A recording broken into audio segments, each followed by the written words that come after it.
Welcome to Master Learner AI, your go-to channel for mastering the world of artificial intelligence.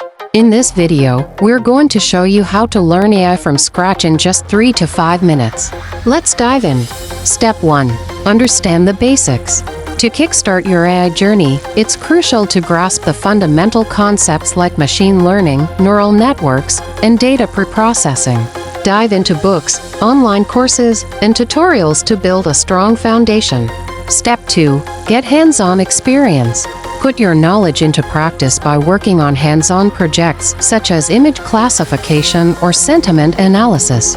This will help you gain valuable experience and confidence in using AI tools. Step 3. Join AI communities.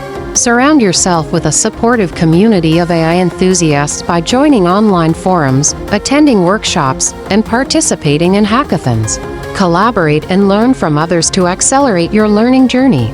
Step 4. Build your portfolio. Showcase your skills and projects by creating a portfolio that highlights your achievements in AI. This will not only demonstrate your expertise but also attract potential employers or clients. Step 5. Keep learning and experimenting. Stay updated with the latest trends and technologies in AI by continuously learning and experimenting with new ideas. Push the boundaries of what you can achieve with AI and never stop exploring. Congratulations! You've now learned the essential steps to mastering AI. Keep practicing, stay curious, and remember that the journey to becoming an AI expert is just beginning. Thanks for watching Master Learner AI. Don't forget to subscribe for more AI tips and tutorials. Happy learning! See you in the next video.